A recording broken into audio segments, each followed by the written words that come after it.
You don't have to travel very far in any direction in northeast Alabama to see signs of farm life. In fact, it would be easy to get the impression as you drive through certain parts that the animals outnumber the people. And at first glance, it might seem that the 140-acre spread that Sue Steffens and Wilbur McCauley manage is a lot like all of the other farms that pepper the Dekalb County landscape. Most of the barnyard regulars are all here. There are goats and donkeys. Morning, Mary. Morning, Joseph. The horses and chickens. Every barn has a rooster that protects it. Ours is Rudy. There are turkeys and pigs and sheep, but just beyond all of that, you begin to hear noises rising up the mountain. Noises that serve a very clear notice. Wilbur and Sue's place is a little different than most around these parts. My mother made me a deal that if I went to college, she would leave me alone. And I could do anything I wanted with my life. And I thought, well, that was a great deal. So I went and got an accounting degree and a marketing degree, and I also got a degree in nutrition. Having lived up to her end of the pact that she made with her mother, Sue did exactly what you might expect a New York girl with 3 college degrees to do. She moved to Alabama and opened a wild animal preserve. At Tigers for Tomorrow, we're home to over 100 animals. And we feel that all the animals here deserve the same amount of respect, whether it be the rooster or the big cats.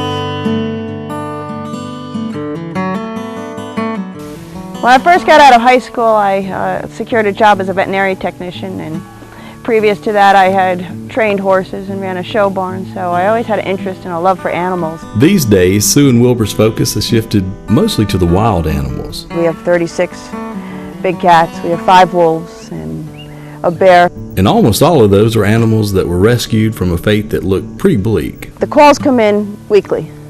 There's people out there that have gotten these animals as private owners and don't have the experience, the knowledge, or the funds to keep them. Wilbur's background would make him almost as unlikely as Sue to wind up in this line of work. There was a time before he gave in to the call of the wild that Wilbur was involved in TV and film work out west. If you ask me, Wilbur's right where he's supposed to be now, right here with the big cats. But it would be easy to understand if Wilbur would have walked away from animals and headed back to the relative calm of the film set. After all, Wilbur has seen a few scrapes in this line of work. I had a tiger bite me through my hand. The tooth went through. I had a hole in my hand. I could see through it. I've been scratched and clawed. It's not if you're going to get hurt, it's when you're going to get hurt. I was thrown into a corner once during a show. Afterwards, we were still friends. These guys, I was in cleaning them at one time, and they're acting just as they were. And something in the environment triggered them to go into self-preservation. And when that happened, they all 3 spread different directions. One came my direction, attached herself to my leg, and I got bit numerous times. Without a doubt, Sue and Wilbur's facility is one of a kind in this part of the country. But there is one element that it holds in common with all of the other farms in the area: hard work. Our care is 24/7. We go 365 days a year. If an animal gets sick, it's not as easy as walking out of the office at 5 o'clock in the evening and going home. It's become a lifestyle that we enjoy, but it is definitely a lifestyle, and it's one that there are very few vacations and very few days off and very few holidays that you're not mucking out a stall or throwing some raw chicken into a bucket to feed to a big cat. So, to say the least, it's very interesting. Sue almost never stops working, not even to talk. At one point during our visit, we asked if we could stop and get some footage about one of the rescue projects that she's involved in. Sue gave a quick smile and kept walking and said, "Sure, you mind if I groom these wolves while we talk?" But don't get the impression that it's just Sue and Wilbur doing all the work around here. I laugh, I say everybody has their job. As it turns out, even the goats are on the payroll. So they've been clearing this area out for me. This area we're going to be calling Narration Nature. So, with the morning sun just barely past the Sand Mountain tree line, Sue is already on task. Like all good moms, her first chore each morning involves feeding the baby. This is Sue's baby. This little guy here is an African lion cub. His name is Camel. He was an excessive cub that we were able to adopt. When we adopt an animal here, we take care of them for the rest of their lives. We're a last stop sanctuary. Dekalb came out of a preserve outside of Dallas, Texas. This animal will never be what anybody would consider a tame animal. He'll always be wild by nature. He's never going to lose his instincts. He, just like the rest of the animals here, is a dangerous animal as he gets older. Just because he is cute now, we like to call him cute little carnivores. Just looking at Dekalb, it's easy to understand why some people might feel the temptation to want to make him a pet. He is awfully cute, and at this stage of life, he doesn't seem all that different than a puppy or a kitten.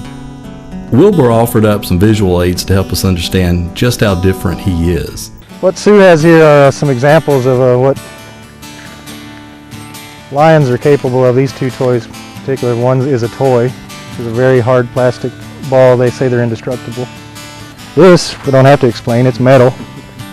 This was Furry, the African lion's water bowl.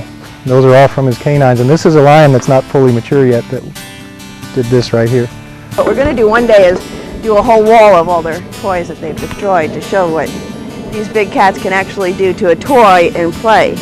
Because so often people believe that if they establish this relationship, they can trust these animals and that these animals are actually pets, that they're tame.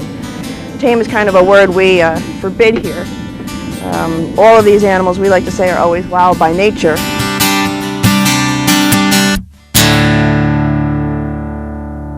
Operating a facility like Tigers for Tomorrow requires a lot of effort and devotion. It also requires a lot of money. Our feed bill here alone would run anywhere close to $25,000 a year. We feed out anywhere between 1,200 and 1,500 pounds of chicken a week. Our income is generated through donations, admission, grants, and fundraisers that we do with the public. So as the finances come in, we will continue to rescue animals. Our goal is to be able to utilize this 140 acres as a safe haven and also as an environmental preserve for children and adults alike to learn about not only our wildlife here, but the world's wildlife and how we can protect it. By their backgrounds and life experiences, Sue and Wilbur are qualified to do a lot of different things in life. These days, they're about as far away from the bright lights of New York and LA as you could ever get. But right here among the big cats on Untamed Mountain, I think they're home. I tell people all the time when they're here and they're volunteering that it's an honor. To me, it's still an honor to work around these animals, to be around these big cats and to walk among them.